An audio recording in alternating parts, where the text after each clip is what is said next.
Voilà, bonjour à toutes et à tous pour cette dernière journée, il ne faut pas dire dernière, il faut dire troisième, parce que on a l'impression que les organisateurs ont déjà plein de... Voilà, non, au contraire, on est très heureux ce matin de vous accueillir si nombreux, il y a encore quelques retardataires, et puis il y a encore des gens qui attendent, puisque, il faut bien dire, la plupart de nos conférences, mais vous le savez mieux que moi, auraient pu toutes espérer 20 à 30% de public en plus. Malheureusement, on ne peut pas, pour l'instant, pousser les murs. On va réfléchir ce matin sur le rapport entre trek et développement, sur la réalité ou le fantasme d'une activité de loisir qui est la nôtre, sans doute la vôtre en partie, le trek, la marche, la randonnée dans des pays lointains, et qui contribuerait, ou qui contribue, on va en discuter, au développement économique des pays traversés. Alors bien sûr, quand on fait un trek, on laisse forcément de l'argent quelque part, mais où tombe-t-il? Chez qui? Pourquoi faire? Les populations, les villages, les communautés que nous rencontrons, attendent-elles cela en priorité? C'est ce que nous allons voir, et c'est sans doute l'originalité de cette rencontre, qui cette année veut dépasser le traditionnel débat sur le tourisme respectueux ou durable, une notion à la mode, mais qui peut cacher parfois bien des facilités ou des ambiguïtés. Alors avec nous tout à l'heure, franchement un beau plateau entre guillemets, comme on dit, j'aime pas trop ça, on n'est pas à la radio ni à la télé, on est entre nous, mais vraiment je remercie déjà d'ores et déjà les intervenants qui ont accepté en plus d'être sur les côtés pour permettre à tout le monde de prendre place. Vous êtes de vrais professionnels, analystes ou observateurs du phénomène, et vous viendrez me rejoindre après un film. D'abord ce film donc, que je vous propose de regarder, réalisé un petit peu, comme on dit, à l'arrache, je ne vous le cache pas, par moi-même, c'est une première pour moi, dans le cadre du Grand Bivouac, spécialement donc pour ce rendez-vous. Il est surtout là pour démarrer cette discussion. Voilà, on y va, ça s'appelle donc Népali sur le trek sans nom, ça dure 38 minutes, et bonne projection à vous.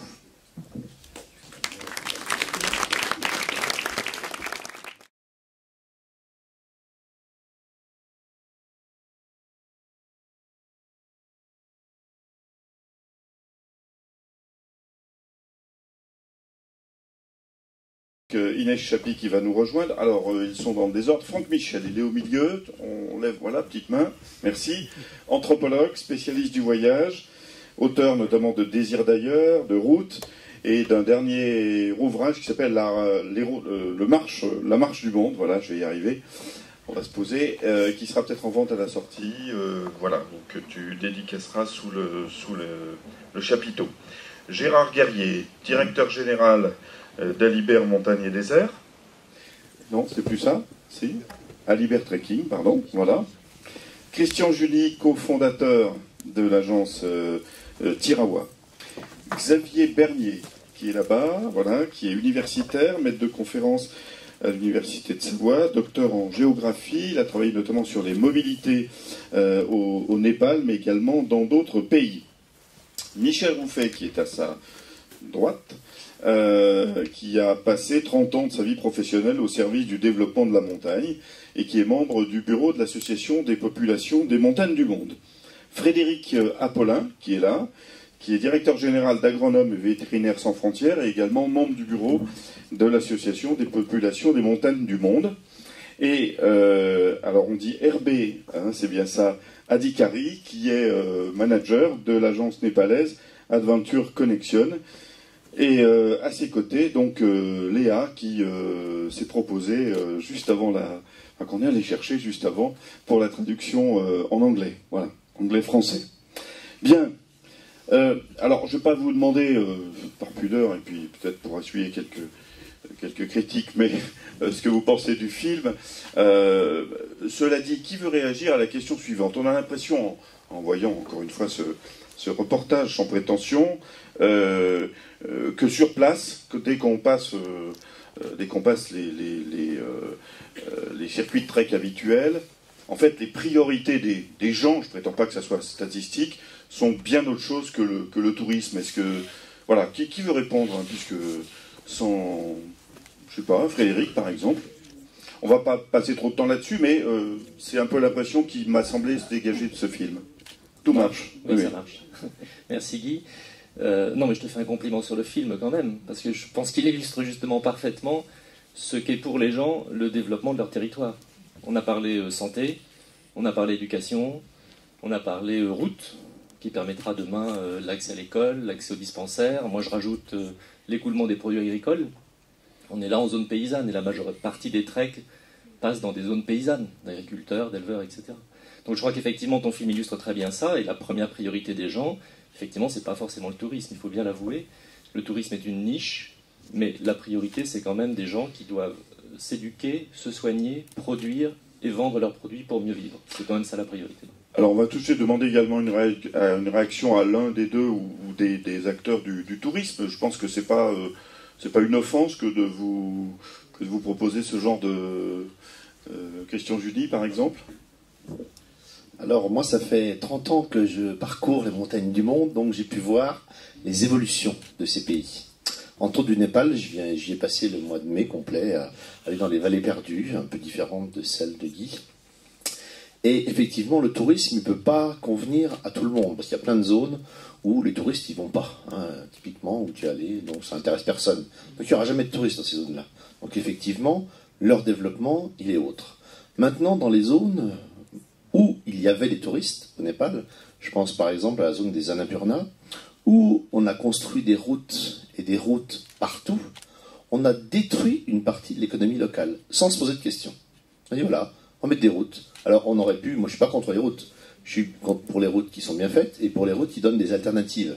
C'est-à-dire qu'on aurait pu aussi investir dans la réfection de sentiers, dans des aménagements différents. Donc ce qu'on a fait, on est en train de vider progressivement certaines vallées, parce que les paysans, quand ils sont en haut, effectivement, la route, ça leur permet de descendre leurs produits agricoles, mais ça leur permet de venir surtout dans les slums de Katmandou.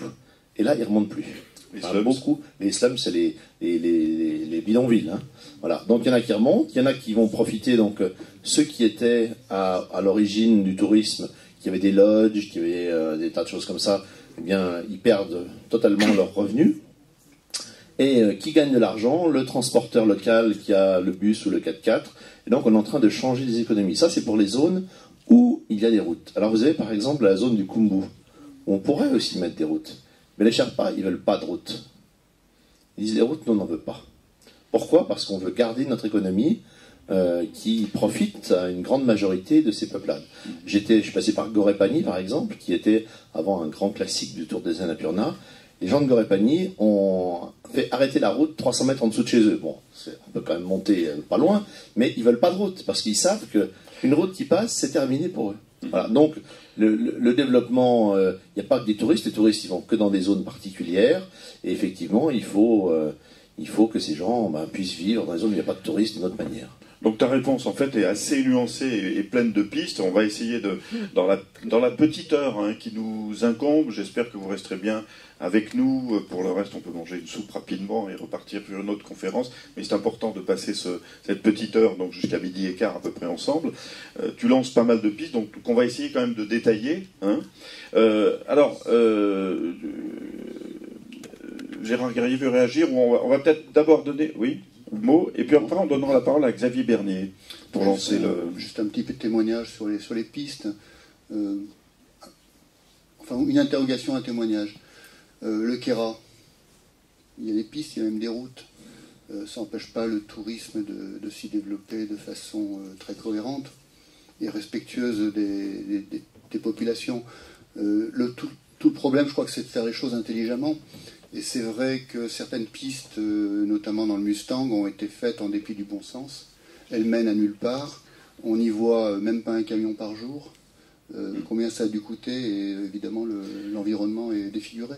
Donc c'est un problème de bon sens, mais j'ai pas de doute qu'avec le temps, on y viendra. Alors, on va essayer de construire donc cette discussion de la manière la plus pédagogique possible. Je ne sais pas si on y arrivera, mais... D'abord, quand j'ai rencontré Xavier Bernier à l'Université de Savoie, Trek et développement, mission impossible, il m'a tout de suite dit, en bon universitaire, mais quel développement? Alors, de quel développement parle-t-on? Alors, en quelques mots, de quel développement pourrait-on parler ici? Le nôtre? Le leur? D'ailleurs, ça a été très bien amorcé avec ce qui vient d'être dit. Oui, bonjour à tous et puis merci à Monsieur Chomreuil pour son invitation. Alors je voudrais surtout pas être l'universitaire de service, mais malgré tout rappeler quelques éléments de contexte. D'abord, cette activité de trekking, elle est très ancienne. Il faut quand même rappeler que ça veut dire marcher, hein, tout trek. C'est une activité assez simple, c'est pas la seule façon de faire du tourisme. Le terme de tourisme aussi, on peut passer juste une seconde pour en rappeler l'origine, hein. Ça vient du Grand Tour, qu'on faisait notamment au XIXe siècle, et qui était un tourisme relativement élitiste, hein. On va revenir au spectre social de ces fréquentations-là. Et Goethe, Alexandre Dumas ont fait du trek en Europe et sont allés se confronter à d'autres espaces que le leur pour se former, hein.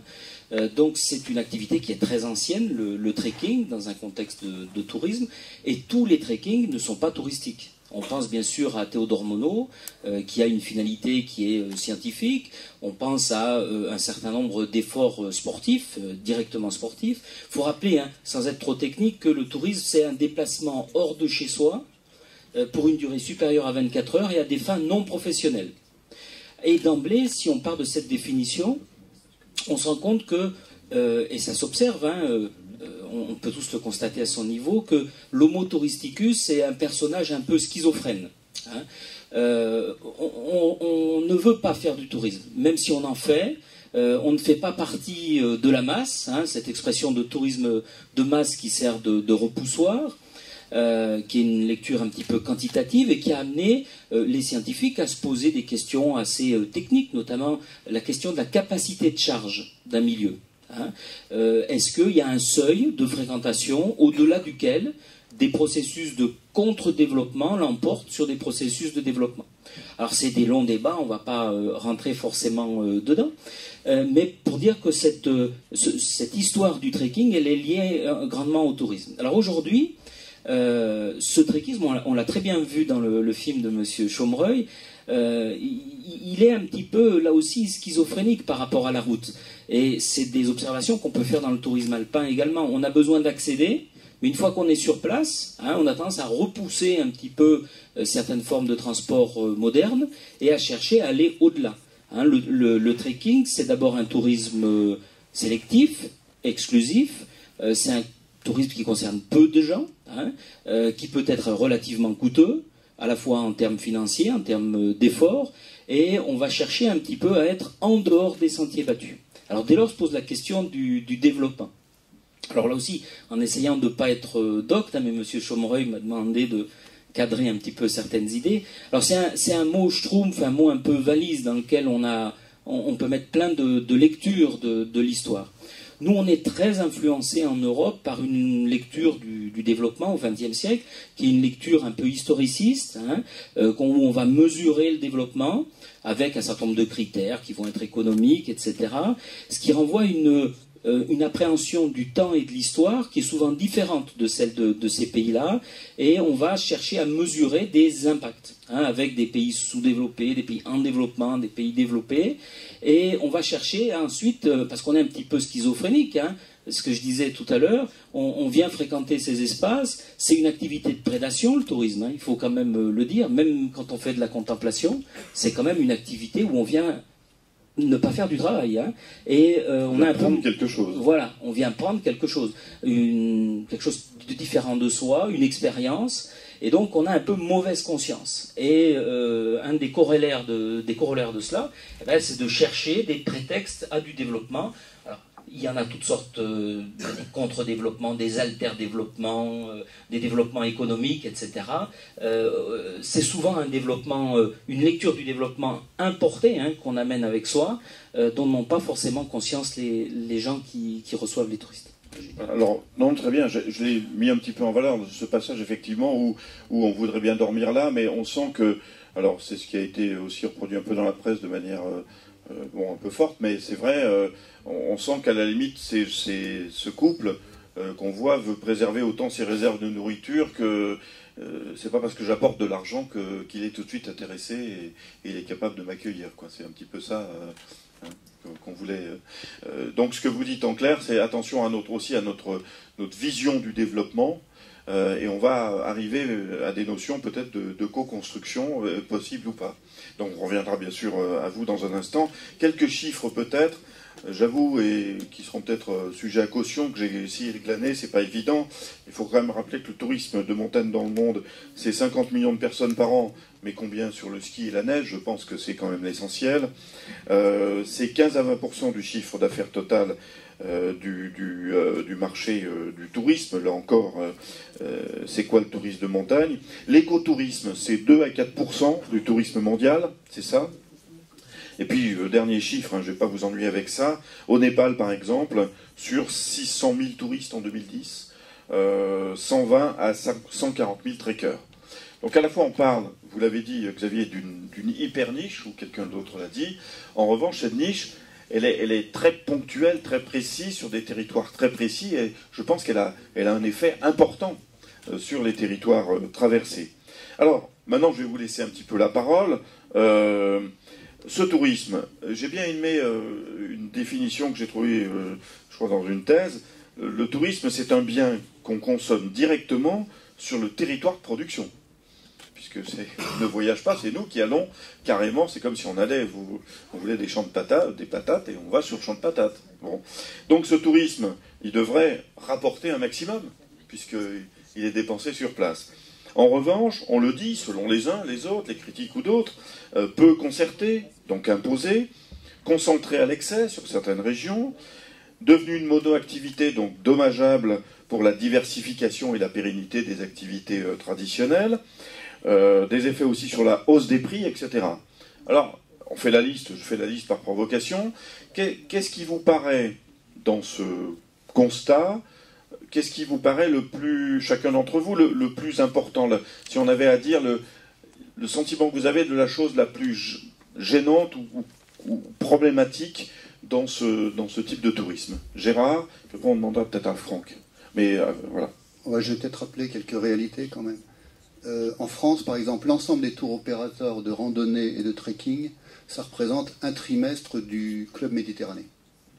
D'accord? Pour vous donner un peu l'échelle, Alibert sur le Sahel, on va dire Mauritanie, Algérie, Libye, Mali, Niger, faisait vivre 250 personnes. Voilà à peu près l'échelle. Donc il ne faut pas confondre le tourisme. Alors j'appellerai pas ça tourisme de masse, moi j'appelle ça tourisme d'infrastructure, qui est un tourisme, on va dire, avec une véritable échelle économique. Et nous qui sommes de microscopiques animaux économiques. Ok, alors, je reprends un peu cette question, au fond, qu'est-ce qui vous paraît dans cet environnement que tu viens de décrire, donc effectivement, qui est à petite échelle, quand on dit ce tourisme, enfin en tout cas cette activité de trek, elle est surtout, elle est trop concentrée, ou elle n'est pas assez co-construite, où elle devient une monoactivité et les paysans arrêtent de cultiver leurs champs pour porter les choses, etc. Essayons de voir ce qui peut faire l'objet de notre discussion finalement, c'est-à-dire qu'est-ce qui est le plus sensible. Restons au Népal. Au Népal, on sait très bien que 80% de notre activité est concentrée en camp. Et quand je dis 80%, c'est peut-être 90%. Et concentrée, pardon, j'ai pas entendu. Et concentrée sur la vallée du Khumbu, oui, c'est-à-dire la vallée qui mène à l'Everest et le tour des Annapurna. Voilà. Et on fait peut-être 10 à 15% de notre chiffre d'affaires sur le reste du Népal, qui fait 95% de la superficie du Népal. Donc les problèmes qu'on peut avoir, c'est effectivement sur ces deux axes, la vallée de l'Everest et enfin la vallée du Khumbu et les Annapurna, où effectivement on a des problèmes de monoculture économique, c'est-à-dire des paysans qui délaissent leurs champs pour construire des lodges. Quand vous faites la route de Lukla à Namché, eh bien, il n'y a que des lodges, quasiment, il n'y a plus de fermes. Vous avez des problèmes d'aberration économique avec des prix qui s'envolent, notamment sur le portage, etc. Oui, effectivement, on a tout ça. Après, je pense que nous, on n'a pas forcément les solutions. Je pense qu'il faut demander aux Népalais ce qu'ils veulent. C'est à eux de décider. Nous, on apporte quelque chose et c'est vraiment à eux de décider. Et je crois que c'est un peu ça la limite. Tout à l'heure, les deux personnes qui n'ont pas voulu te prendre, c'est typique pour moi de ce qu'on peut faire et de ce qu'on ne peut pas faire. On ne doit pas forcer les gens. Oui, et même d'ailleurs, si on leur amenait non pas 2 personnes, mais 10, là, ça serait carrément... c'est pas intéressant, c'est pas gérable, on est complètement à côté de la plaque. Oui, tout à fait. Mais moi, je vais prendre une autre région. J'y ai passé l'été, donc le Haut-Dolpo. Et ça se passe actuellement dans le Dôme. Là à côté, oui. Dans le Haut-Dolpo, je peux te dire que le tourisme, ce n'est pas un fait économique. Le fait économique dans le Haut-Dolpo, ce sont les Chinois avec leur matière, leurs échanges économiques. C'est le fameux champignon miracle, le Yarsagumba. Et voilà, ça c'est les facteurs économiques aujourd'hui. Les touristes, c'est rien. Oui. Juste encore une chose, puisque tu as le micro. Quand tu prononces un point, la concentration. On aimerait bien, nous, on a peut-être quelques réponses déjà, mais on aimerait bien comprendre, est-ce que la concentration, elle était inévitable pour vous, agence, ou est-ce que vous pouvez agir dessus? Parce que la concentration, on peut parler de demande du public, demande des clients, mais vous êtes acteur aussi. Oui, alors déjà, bon, enfin, on pourrait passer des heures là-dessus. Sur la concentration, un point positif quand même de cette activité, qui encore une fois est une activité économiquement microscopique, c'est qu'elle diffuse énormément. C'est-à-dire qu'il n'y a pas, je ne vais pas me lancer dans une thèse économique, mais si on regarde la chaîne de valeur, il n'y a pas de captage de valeur dans cette chaîne. C'est-à-dire que tous les acteurs sont à peu près égaux. C'est-à-dire C'est-à-dire que, en gros, une agence, par exemple, une agence comme nous, on travaille, et ce n'est pas un secret, on travaille avec 20% de marge brute. Je dis bien de marge brute. La marge brute sert à payer nos salaires, etc. etc. Ensuite, vous avez un prestataire ou un partenaire qui va aussi gagner un peu. À la fin du compte, nous, une agence comme Alibert, on gagne 1 ou 2% de résultats nets. C'est ridicule, etc. Donc il n'y a pas de captage parce que les gens sont libres. Il n'y a pas un maillon de la chaîne qui s'en prend plein les poches. Exactement, voilà. Parce qu'il n'y a pas de monopole. C'est très difficile dans notre métier d'avoir des monopoles. Le porteur n'a pas de monopole. À la limite, de temps en temps, vous avez des micro-monopoles. Je pense aux guides francophones, les guides francophones locaux, je ne citerai pas de pays, mais bon, tiens, ici, par exemple, la Mongolie, c'est très difficile de trouver des bons guides francophones. Et eux, effectivement, sont en position de capter un peu plus de valeur. Mais ça reste ridicule par rapport au tourisme d'infrastructure, où là, on a des monopoles de situation, des monopoles géographiques. Je reviens donc, je poursuis. Concentration, mono-activité, etc. Qu'est-ce qui, dans ce qui est présenté souvent comme des défauts, pourrait être modifié? Et après, on en viendra peut-être, on va peut-être passer là. Alors, je ne sais pas, Franck ou peut-être Xavier, on va voir. Je vais te parler, j'essaie de rebondir un petit peu sur ce que j'entends. Mets ton micro bien. Par exemple, je prends l'exemple de Bali, en Indonésie, où j'habite. Par rapport aux routes, ce qui a été dit un petit peu, je fais un peu le lien un peu.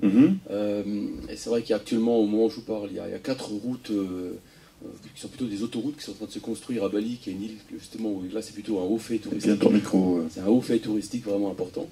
Et je veux dire, c'est vrai que là on est dans le développement touristique intensif, on va dire, et ça crée énormément de problèmes. Donc, il y a des écologistes qui râlent contre une route qu'on est en train de construire, etc. Et ça n'intéresse pas grand monde dans l'univers quand même du tourisme local. Pourtant, c'est en train de détruire la mangrove notamment, etc. Et en même temps, dans les sentiers, il faut passer de la route aux sentiers. Dans les sentiers, par exemple, les plus perdus, dans les rizières à Bali, les paysans, les riziculteurs, ils font tout pour surtout jamais baliser le chemin. Pour qu'en fait, les gens qui veulent absolument faire leur petite balade dans la rizière, il y en a de plus en plus, vont toujours sur le même chemin. Ce qui est assez stratégiquement intéressant, effectivement. Ça casse un peu moins de rizières partout, quoi. Mais donc du coup, c'est très difficile. Vous avez toujours des Français qui se baladent, que vous allez rencontrer, qui vont vous dire « Mais où est-ce que je peux prendre un petit chemin dans la rizière qui est tranquille, juste pour moi ?» quoi. Et en fait, il n'y en a pas. Ce qui est assez sympa, quelque part, parce que ça permet de préserver, mais c'est pas sympa, par contre, pour le marcheur qui lui vient ici.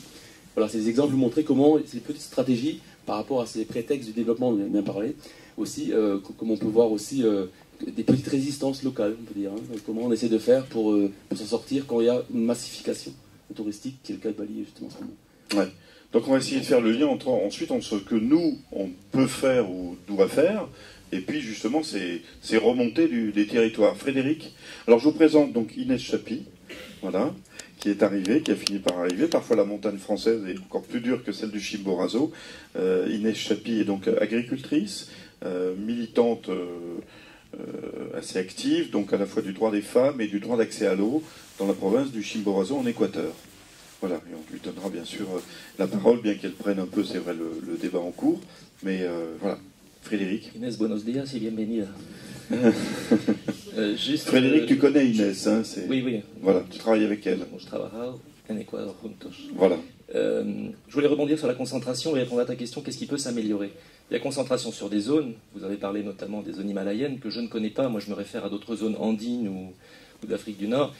Même dans les lieux où il n'y a pas forte concentration de touristes, il y a aussi concentration sur certains acteurs de cette filière du tourisme. Et ça peut être un petit danger du trekking. Moi je partage, le trekking c'est un micro-fait économique par rapport au reste du tourisme. Oui, mais qui peut avoir un fort impact. Qui peut avoir un fort impact, mais qui peut aussi créer quelques dégâts lorsqu'il y a concentration sur un giteur, sur quelques intermédiaires, avec autour d'eux des centaines de paysans qui regardent ces gens passer, sans se douter que ce tourisme est en train de créer aussi de nouveaux petits notables dans les vallées dans lesquelles ils passent. Donc il faut être très attentif à ça. Et comment peut-on améliorer ça?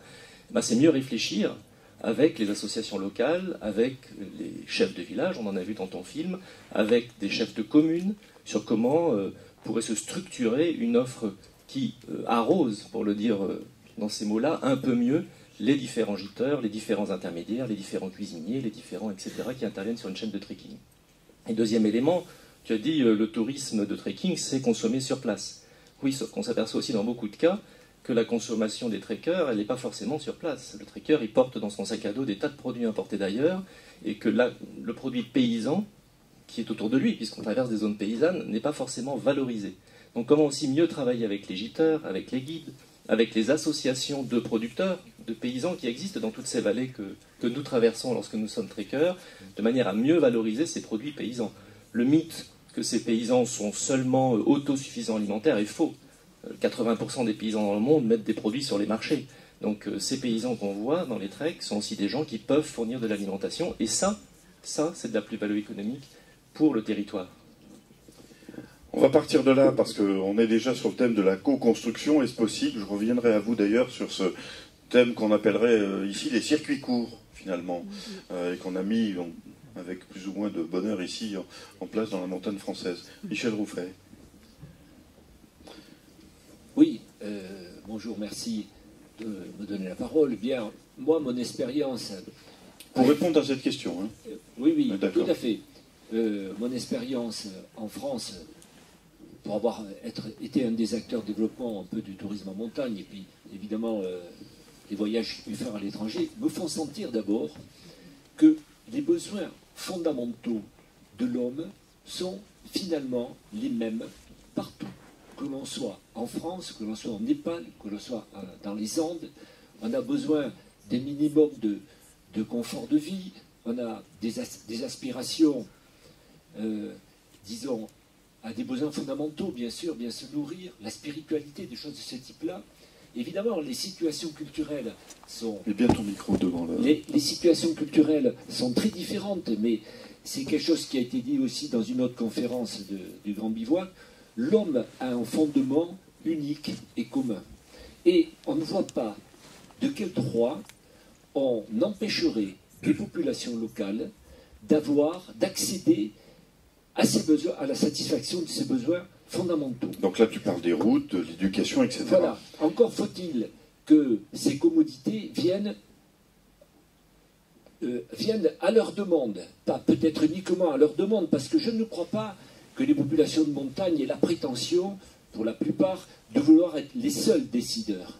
Mais, et c'est un peu notre combat à l'Association des populations de montagne du monde, c'est qu'elles fassent partie du processus de décision et qu'on leur permette de vivre leurs valeurs, de vivre leurs besoins fondamentaux. Et finalement, vous savez, en France, dans les Pyrénées ou dans les Alpes, on a vécu les mêmes problèmes. Et quand on fait une véritable concertation, on arrive à un compromis entre tous ces besoins et on arrive peut-être à une solution moins mauvaise que celles qui sont imposées de l'extérieur. Et je pense qu'il n'y a pas de solution miracle. Il y a quelque part besoin de répondre à un tourisme de masse parce qu'il y a une aspiration logique des gens de connaître d'autres choses et de retrouver le même dans le différent. Mais il faut trouver une solution au tourisme de masse. On a connu ces problèmes en France. Et il faut trouver aussi une solution à un tourisme plus doux. Et je pense que le trek, même si c'est un impact économique faible, il a cet intérêt d'être plus sous perfusion et de permettre peut-être une adaptation progressive des cultures locales à une économie un peu plus moderne à laquelle ils ont aussi le droit. Alors, il y a deux points sur lesquels je voudrais que peut-être qu'on s'attarde quelques instants, de manière à la limite très concrète, au niveau par exemple d'une agence qui passe et qui travaille avec ses clients et d'un village par exemple. Il y a deux nœuds possibles non pas de conflit, mais des points sensibles. Il y a ce que tu viens de dire, Frédéric, les circuits courts. Je voudrais qu'on demande d'ailleurs à Inès, donc il va peut-être prendre un peu le débat en marche, mais justement dans un village, quand on voit arriver des touristes, qu'est-ce qu'on gagne? Comme argent trébuchant, mais surtout, donc voilà, lui préparer peut-être cette question. Et la deuxième chose, il ne faudrait pas être naïf, c'est la discussion avec les autorités locales. C'est-à-dire que qu'est-ce que vous, par exemple, acteur du tourisme, qui vous avez comme interlocuteur? Et est-ce que c'est possible, cette co-construction que tu évoquais, hein? Alors, on va peut-être donner la parole là-dessus à Xavier, et puis on va demander ensuite à Inès de nous dire ce qui peut se passer. Sur la coévolution? Sur la co-construction possible, d'abord, est-ce que c'est la solution? Et puis quels obstacles on peut lister là-dessus? Mais en prenant un exemple concret, voilà, on passe dans des villages, comment ça marche? Ce que j'ai essayé de montrer modestement. Je ne sais pas s'il y a une solution. On est dans un déplacement, hein, c'est ce que j'essayais de rappeler tout à l'heure, des rapports d'offres et de demande. On est ici sur des niches, vous l'avez rappelé très très bien, qui sont assez étroites. Et qui s'organisent aujourd'hui comme d'autres produits de consommation, parce qu'il faut bien contextualiser le tourisme comme un produit de consommation, y compris dans des niches très étroites comme celle dont on parle en ce moment. Et on voit se mettre en place des labels qui sont des formes de garantie, ou en tout cas alors plus ou moins contrôlées, hein. Et ces labels s'accompagnent d'un certain nombre de pratiques sur place considérées comme vertueuses.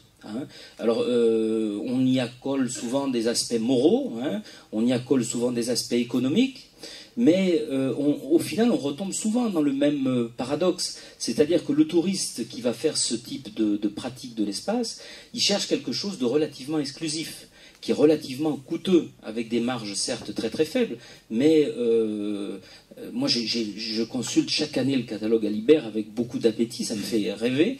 Et j'aimerais bien il faut dire deux catalogues là, parce que voilà, ou d'autres catalogues, ou Pia, ou d'autres, ou Hommes et Montagne avant. Mais on est sur des budgets qui sont quand même, il faut le dire, assez restrictifs. Et accompagner un processus de développement, ça se fait souvent avec des labels qui sont pour le touriste qui est demandeur, comme c'est le cas pour l'alimentation, pour tout un tas d'autres aspects. Hein, le comportement, voilà, etc. Le tourisme équitable, comme on a du café équitable, etc. Donc ça, c'est pas plus mal. Voilà, qui s'accompagne. Mais ça ne répond pas à ma question. Qui s'accompagne d'un certain nombre de pratiques. Et sur place, eh bien, ça s'accompagne effectivement d'un certain nombre de codes de conduite, d'un certain nombre de... Mais ça ne répond pas à cette question de co-construction et de circuits courts, on est bien d'accord? Oui, alors sur les circuits courts, on est sur des offres touristiques un petit peu spécifiques. Moi, j'ai bien aimé ce que disait monsieur tout à l'heure. C'est des mécanismes qu'on a vu se mettre en place dans les Alpes de la même façon. Hein. Chamonix au départ, c'est une poignée d'Anglais.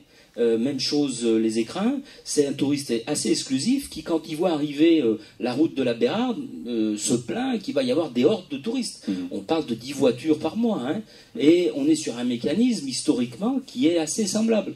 Et avec au départ des circuits courts, agricoles, économiques, etc., qui vont se substituer à des formes plus organisées. Alors, on va se poser sur les pentes du Chimborazo. Alors, le problème, c'est peut-être, là, je joue sans parapluie. Peut-être qu'Inès ne vit pas du tout dans un village qui voit arriver des touristes, mais si c'est le cas, comment elle les voit arriver et comment elle pense que son village ou sa communauté peut en profiter sur le plan économique. Alors on va te donner un deuxième micro, voilà, pour que tu puisses... Bueno, muy buenos días con todos aquí presentes. Yo soy del Ecuador, me llamo Inés. Bueno, estoy muy contenta de haber venido a este país. Donc elle se présente, c'est Inès, elle vient de l'Équateur et donc c'est une coutume à chaque fois qu'on prend la parole là-bas, on remercie tout le monde et voilà, elle est très contente d'être là.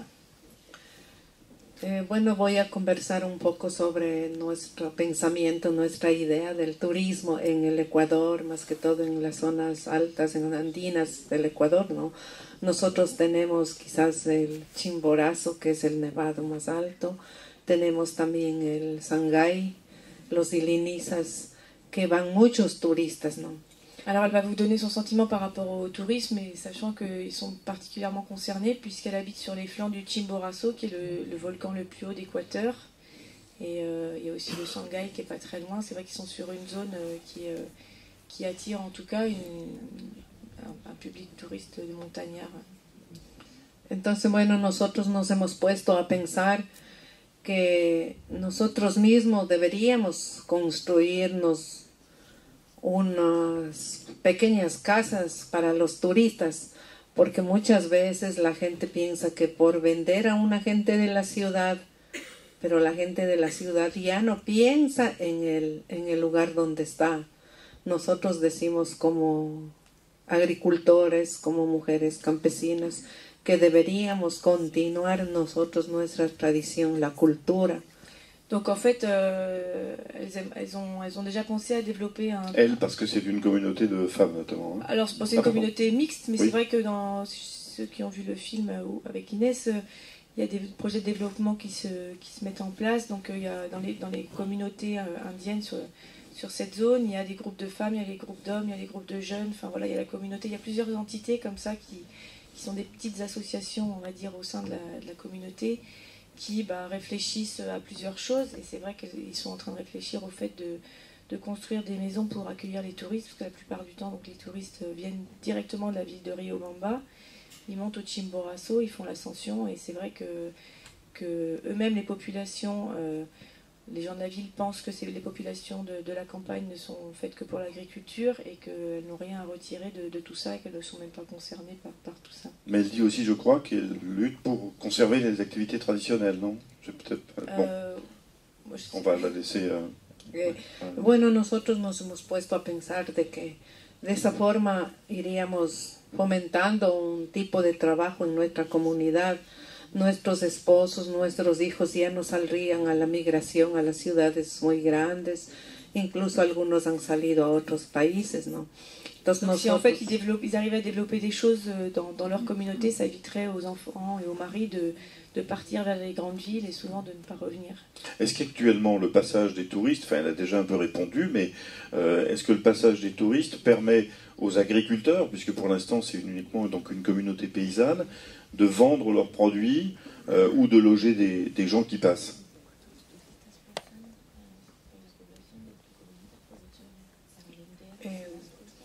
Claro, bueno, cuando van turistas se tiene unas pequeñas cabañitas en las partes altas, ¿no? Entonces nosotros sí aprovechamos de los turistas porque ellos compran lo que es colas, aguas, compran galletas, caramelos.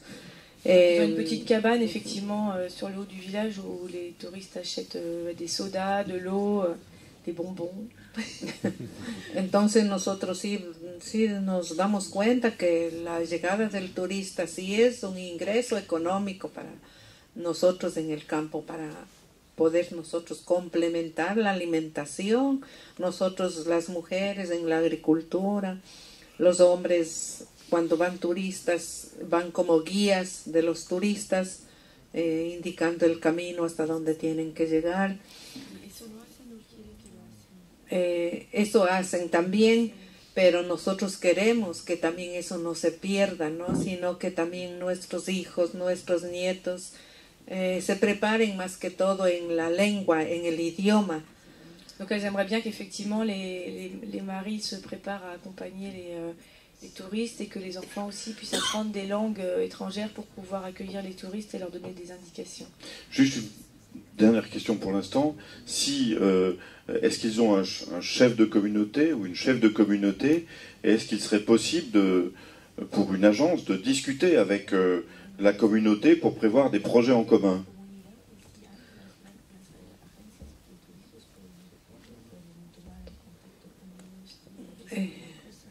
Claro, hay un presidente de la comunidad, hay un presidente de la asociación de turistas, decimos nosotros. Con él hacen contactos. Él a su vez busca a los animales, como decir los caballos, busca a la gente que acompañe a llevar. Oui, un président de communauté, c'est vrai que... Mais bon, enfin, moi qui connais un petit peu cette zone, je sais qu'il y a des choses qui sont faites. Souvent, il y a beaucoup de guides. Il y a des gens qui viennent faire le Chimborazo. En général, ils font appel à des guides à Riobamba. Qui est en dessous, la ville. Qui est la ville d'en dessous. Effectivement, c'est des gens qui ont du matériel technique, tout ça. Et moi, pour connaître la zone, je sais que les communautés ont beaucoup de mal à faire en sorte que les gens viennent vers eux et puis partent de chez eux. Parce qu'effectivement, quand on est à Riobamba, on a un hôtel à Riobamba. Et puis là, on trouve un guide et on monte au Chimborazo. On se doute peut-être pas et on ne sait pas, et je ne sais pas quel est le moyen de le savoir, qu'il y a au-dessus des communautés, avec des gens qui sont capables de vous emmener, et puis en plus qui ont toute la connaissance du terrain, des fleurs, des plantes, donc voilà, de plein de choses. Et je pense que là, effectivement, il y a quelque chose qui est difficile aussi quand on est touriste à cerner, quoi. Merci. On reviendra à Inès. Alors, question un peu provocante dans la suite de cela. Pour des agences, par exemple, aujourd'hui, est-ce qu'il y a un problème de partenaires, d'interlocuteurs? C'est-à-dire, en gros, est-ce qu'on parlait tout à l'heure des labels, et j'évacue un peu la question en disant, oui, mais les labels, c'est sur de comportements touristiques, mais c'est pas de la co-construction. Est-ce que il faudrait discuter avec les autorités locales? Est-ce qu'il faudrait construire avec les villages? Est-ce que c'est pas là aussi un nouveau leurre occidental, on va dire? Christian, peut-être? Pour être quelqu'un qui vit beaucoup sur le terrain, 6 mois par an quand même, qui a l'habitude de monter des produits touristiques, qui imagine des choses, etc., on se rend compte que toutes ces belles idées, c'est quasi irréalisable. Partout, dans chaque pays dans le monde, on a un interlocuteur avec lequel on cause pour le montage de circuits, avec lequel on va faire des repérages, mais aller jusqu'au niveau macroéconomique dans un village pour dire on va faire telle chose dans tel truc, notre tourisme est trop diffus et trop léger. Alors je vais prendre un petit exemple. Tu veux dire que ça ne serait pas possible pour vous de discuter auparavant avec les villages ou les districts? Non, à notre niveau, c'est pas possible parce que c'est une toute petite activité, comme l'a dit Gérard. Alors, je vais vous citer un petit cas, je suis en train de travailler dessus, mais qui est pas du tout dans notre domaine, mais qui va le rejoindre quand même. On a notre prestataire, qu'on connaît bien tous les deux, Gérard, qui veut acheter un village en dessous de Manang, qui s'appelle Braga, qui est un vieux village abandonné. Et dans ce village abandonné, les gens, ils sont tous quasiment partis à Manang ou à Pisang. Lui, il veut racheter ce village pour transformer le village en un hôtel de luxe. Donc là, on tombe sur un autre type de développement. Plus dans le tracker, mais d'une certaine manière, pour pouvoir faire amener dans ce village rénové avec des petites maisons qui vont toutes coûter $300 la nuit, des gens qui vont venir marcher autour. Donc ça peut avoir un impact. Parce que c'est vraiment quelque chose, c'est une structure, ça va être une grosse structure, c'est-à-dire qu'il va y avoir peut-être 30 chambres, etc., et qui peut avoir un impact local pour les gens qui vivent autour. Mais bon, nous, en tant qu'agence de trek, dans toutes les zones dans lesquelles on va, on se voit mal aller discuter avec tel village, avec tel village. Et pourquoi on se voit mal, question? Parce qu'on n'a pas le temps, on n'a pas les gens en face avec lesquels on va causer. Tu veux dire que tu ne sais pas à qui tu t'adresses? On ne sait pas à qui on s'adresse. Niveau? Voilà. Là, je vais passer dans un autre pays qui est le Vietnam. Je suis allé au Vietnam au début de l'année et je suis tombé sur une ONG, alors par mon prestataire qui m'a fait rencontrer une ONG. Et cette ONG, elle faisait du développement dans une grande vallée. Donc c'était très intéressant ce qu'il faisait parce que là, il y avait un expat qui était là et dans toute cette grande vallée qui ne recevait pas de touristes du tout. Ils se sont dit, voilà, comment on va pouvoir faire pour en avoir des touristes? Donc, ils ont fait une réflexion générale, mais sur une vallée où il y a 10 000 habitants. Donc, en faisant de la formation, et eux allaient après chercher des tour opérateurs en disant, venez chez nous, on va vous montrer ce qu'on peut faire, ce qu'on est capable de faire. Donc là, on peut insérer des produits dans des choses où à la limite c'est l'opérateur, enfin c'est l'ONG ou l'association locale qui vient nous chercher. Sinon on ne les connaît pas, ces choses-là. En clair, tu dis quelque chose d'assez provocateur aussi. Tu nous dis sur l'exemple du Népal, il vaut mieux parfois un espèce de club de vacances pour gens un peu riches. Non mais on peut organiser une économie autour, peut-être plus que vous. Enfin, nous quand on part en trek, quand on passe dans un village, notre impact économique est faible. Oui. Il est pour les 2 propriétaires de lodge, pour les porteurs, comme on l'a vu, il n'y en a plus, donc on les emmène maintenant de Katmandou, c'est beaucoup plus sûr. Sinon, on n'en trouve pas localement. Pourquoi on n'en trouve pas parce qu'il y a les fêtes religieuses, parce qu'ils sont tous partis en Arabie Saoudite, oui. Et donc on n'en trouve plus. Donc on part avec carrément des équipes de Katmandou et on traverse. Autrefois, il y a 30 ans, on prenait des porteurs, 4 jours là, 4 jours là, 4 jours là, et il y avait un impact plus important au niveau des vallées. Maintenant, cet impact, il tente à se réduire. Et comme on a vu, il y a les routes, donc les gens, ils ne veulent plus porter non plus. Alors Léa, je ne sais pas si tu as eu la possibilité de dire un petit peu les points forts de cette discussion. On va demander donc à Herbé Adifra, je suis désolé, hein, chaque fois qu'on invite des gens de loin, on a l'amabilité de buter sur leur nom. Est-ce que ce qui vient d'être dit, c'est-à-dire, je résume,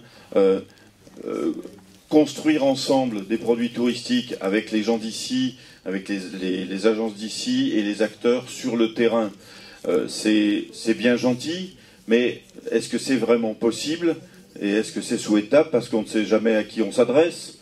Et puis, les trekkers, ils ne font jamais que passer, quoi. Est-ce qu'il y a un modèle de développement possible différent? Merci. Thank you, Mr. President. Tu vas prendre un micro également, pas un petit mot, voilà. Thank you, Mr. President. You gave me a big opportunity to represent my country and my agency. This is Mihar Vedikari. So it's when we begins, our tourism is so newly in Nepal. It's just around 50 years. This is very new. We have to learn a lot of things about tourism. But who marketing nowadays in globe? Only mountain tourism. Beside mountain tourism, there's a lot of possibility, like agro-tourism, like export tourism, cultural tourism, and like homestay village tourism. There's a lot of tourism to bring, to pick up the local people. Léa? Oui. Alors, il vous remercie de l'avoir invité. Il est très content d'être ici. Mets le micro bien devant. Oui. Voilà, donc il parle qu'il y a plusieurs types de tourisme en fait qui pourraient être développés, comme l'agrotourisme, l'écotourisme, le tourisme culturel, et qu'en fait le tourisme est surtout concentré sur donc le trekking, le tourisme de montagne, mais qu'en fait ça pourrait être largement diversifié. Alors dans les discussions que nous avions eues à Katmandou il y a quelques mois, est-ce qu'il ressortait un certain nombre d'obstacles? Ce qu'il dit, c'est sans doute possible, mais qu'est-ce qui empêche une diversification de ce tourisme? It's possible. Who want to survive in the local place like you? I saw in a movie. There's no possible to spend the whole life like European life. If you survive in a local community, local people, with them, you eat like local product, you can survive. You can pick up them. But mainly in here, they only they are going to sell only mountain. Mm-hmm. If you do like that, they will bring a lot of differences, poor and rich people. Poor is going to poor, and rich and going to rich. Because of...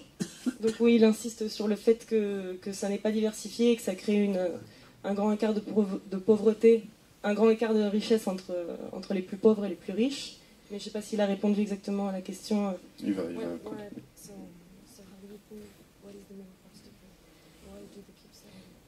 Pourquoi ça ne marche pas? I don't know about that, you know, maybe it's tourists, they don't want to go there. C'est peut-être un problème de la demande aussi.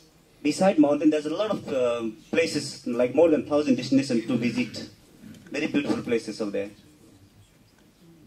Oui, il y a beaucoup de très beaux endroits à visiter, mais c'est peut-être un manque d'information en fait.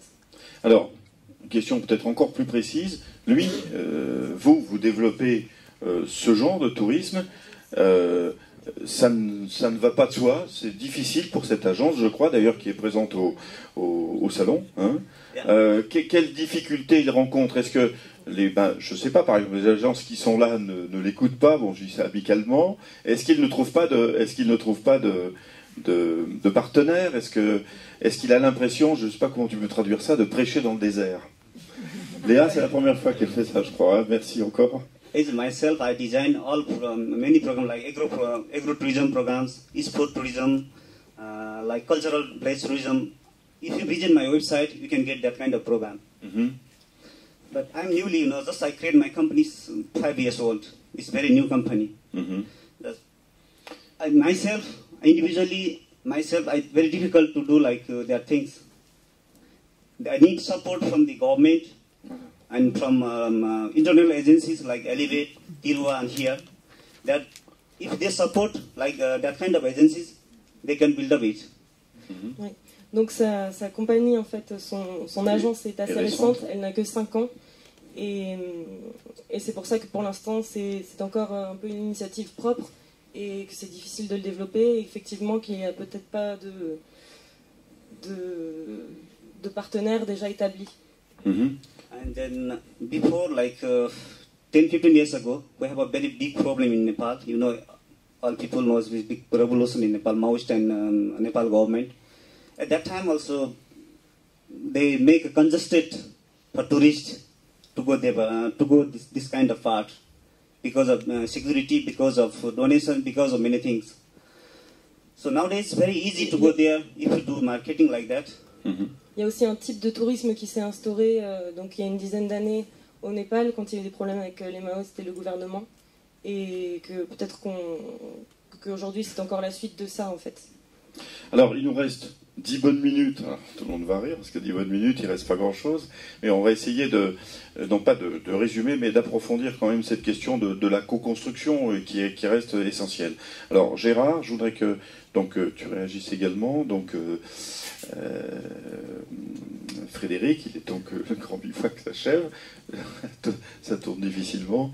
Je voudrais aussi une réponse de Franck et je crois que Michel, allons-y. Oui, à propos de la co-construction, je serais moins, on va dire, carré que mon ami. Non, mais c'est bien parce qu'à chaque fois au grand bivouac vous parlez franc et je vous en remercie d'ailleurs parce que c'est... Alors, première chose, au Népal, une réalité, nous on doit avoir à peu près 38 circuits. Sur 38 circuits, il y en a peut-être 50% entre les Annapurna et l'Everest, il y en a quand même 50% en dehors. N'empêche que 90% ou 80% sont sur l'Everest et l'Annapurna. Donc même si on prêche, etc., malgré tout, il y a une demande. C'est comme dans les Alpes.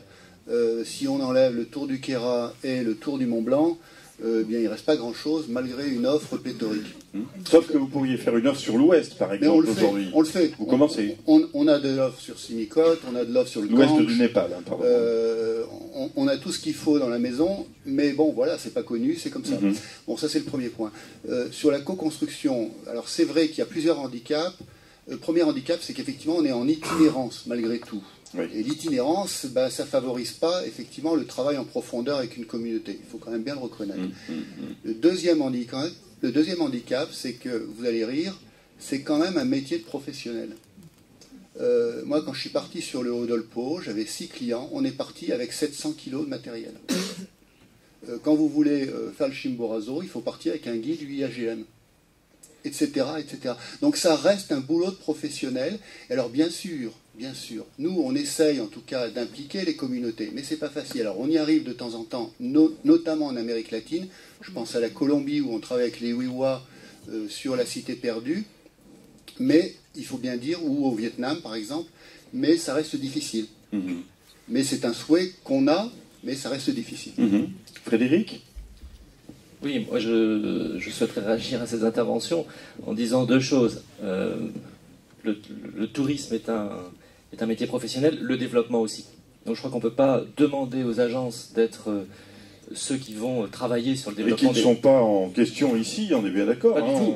Pas du tout. Je crois que chacun son métier. On écoute vos analyses. On ne peut pas demander aux agences, de même aux touristes d'agences, d'être des acteurs forts du développement des territoires. Simplement de réfléchir ensemble, peut-être avec des acteurs professionnels du développement, comme nous pouvons l'être. Tu as parlé d'ONG, etc.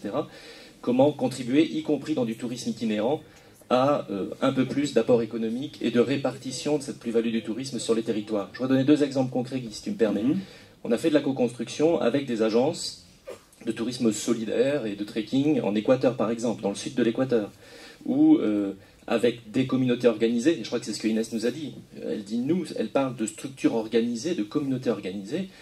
Aujourd'hui, des touristes passent sur le chemin de l'Inca qui traverse y compris le sud de l'Équateur. Ils s'arrêtent 2 jours dans un site qui est aujourd'hui entièrement géré par des communautés paysannes, avec accueil, nourriture, etc. Ça s'est discuté avec nous, parce que nous travaillons depuis effectivement très longtemps sur ce territoire. Ça s'est discuté avec la collectivité locale.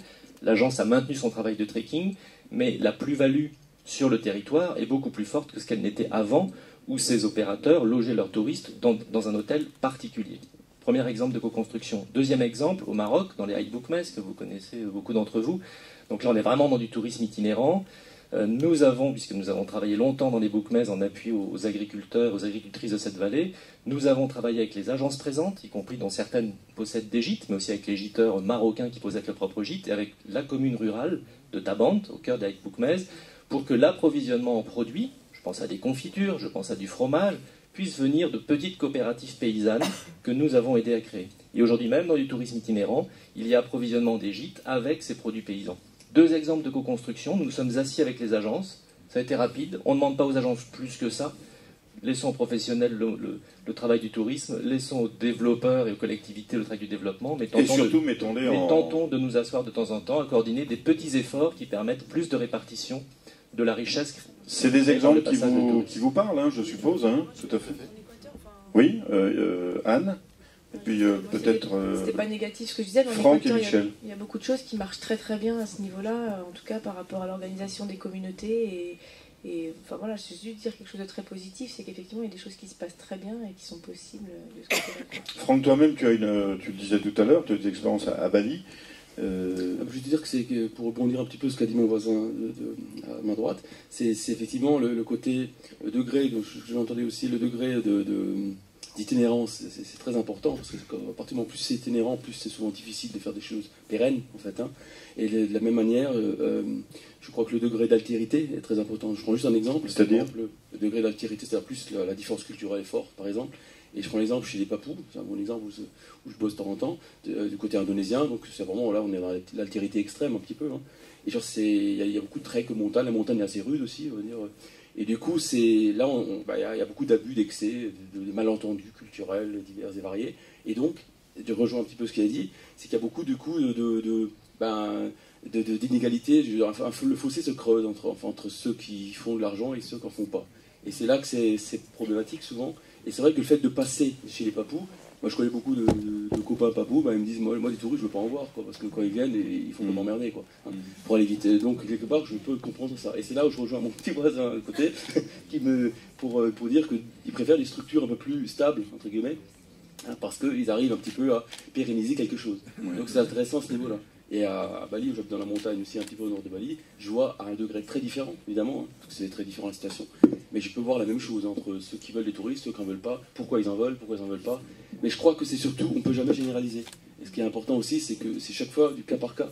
Et je crois que chaque situation, enfin je pense que tout le monde ici le sait bien, c'est vraiment, il faut prendre chaque cas, je dirais presque chaque famille, chaque individu dans chaque famille, qui va réagir différemment dans un village en Thaïlande, je termine là-dessus, excuse-moi. Non, dans un village en Thaïlande, j'ai pu voir des filles, par exemple, j'ai bossé un peu après la frontière birmane, des filles par exemple qui grâce au tourisme sont sorties de la prostitution pour faire de la broderie, qui vendaient aux touristes, donc c'est intéressant. Et dans le même village, des filles qui n'allaient pas à l'école parce qu'elles préféraient vendre des trucs pour pas aller, à cause du tourisme. Donc on voit que dans un même village, vous pouvez avoir de bien, du mal. C'est compliqué le développement, c'est ce que je disais au début. Ouais. C'est quelque chose qui est très, très, très complexe. Il faut surtout pas être prétentieux et se poser en donnant de leçons. Oui, surtout, et la question que je pose dans le film qui consiste à demander s'il y aurait une mutualisation des retombées, c'est comme si je demandais à un village ici en France si les riches pouvaient aider davantage les pauvres. Hein. Donc c'est une question qui renvoyait en boomerang. Michel, et puis on demandera peut-être une dernière réaction à Inès. Oui, moi je crois qu'on n'a pas d'autre choix que la co-construction. Et que même si c'est difficile, il y a des obstacles, que cette co-construction met en œuvre trois types d'acteurs.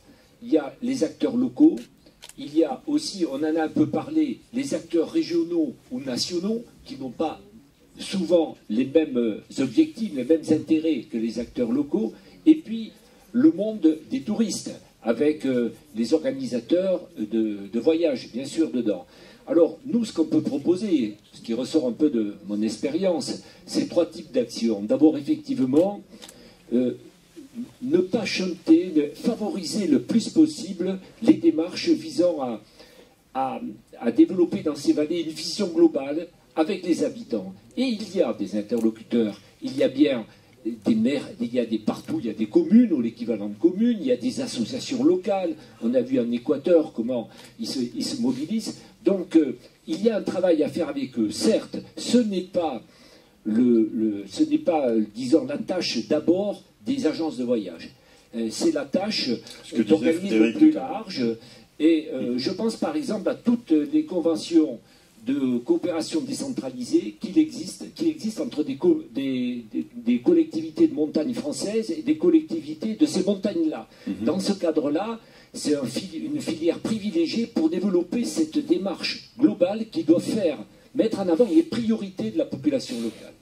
La deuxième chose, par contre, qui me semble être plus du ressort des organisateurs de voyage, c'est sur leur tour de massif ou sur leur trek, que de temps en temps, ils le font certainement, mais il faut sans doute l'approfondir, qu'ils fassent des bilans avec les partenaires locaux avec qui ils travaillent pour savoir ce qui a marché, ce qui n'a pas marché, comment on peut l'améliorer. Donc ça, c'est intéressant. Et la troisième chose sur laquelle notre association, la PMM, peut se mobiliser, dans l'Association des populations de montagne du monde, c'est ouvrir sur notre site un forum sur les expériences de développement touristique en montagne pour faire connaître les erreurs à ne pas faire, mais aussi pour faire connaître un peu les choses qui sont intéressantes, sachant que chaque cas est un cas particulier.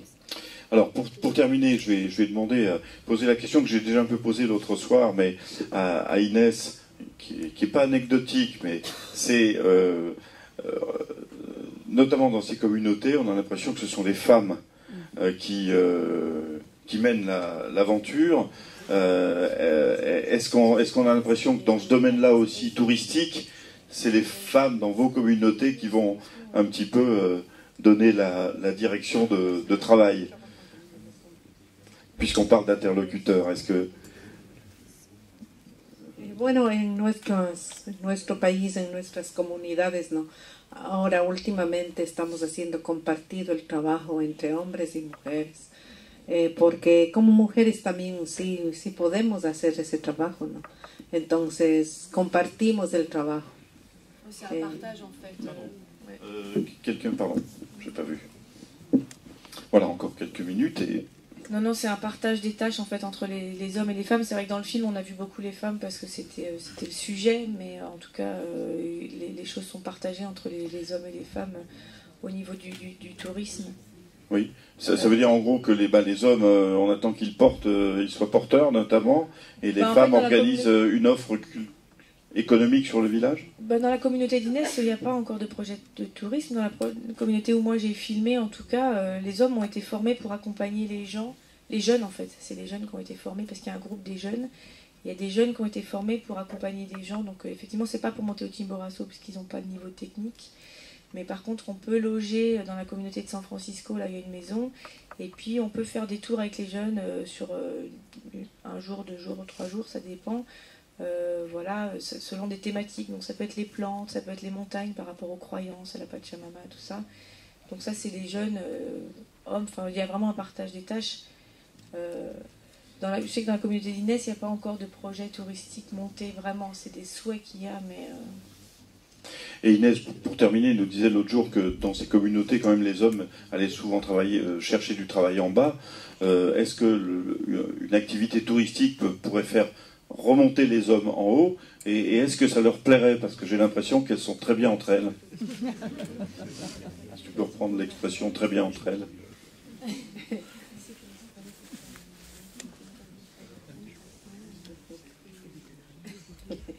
Bueno, últimamente las mujeres como nos hemos estado reuniendo, ¿no? También nosotros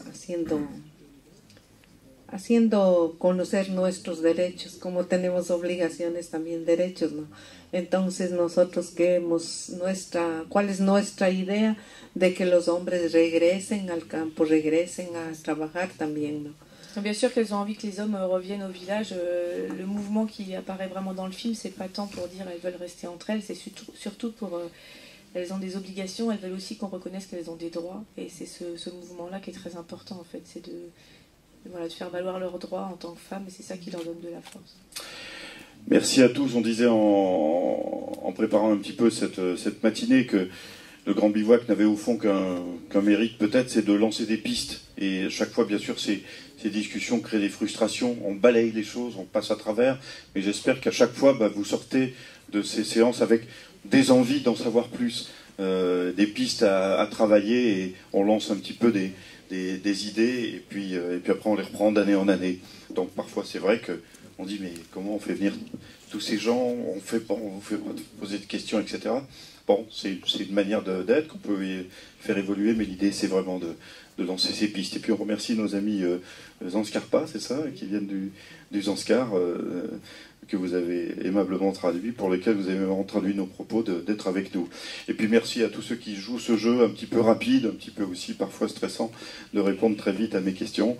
Et merci notamment aux agences qui, chaque fois ici au Grand Bivouac, je pense que c'est une originalité, acceptent vraiment de jouer le jeu avec nous, de parler en toute confiance. Et moi, ça me fait vraiment plaisir qu'on puisse avoir un débat certes très court, mais au moins très franc. Merci à tous.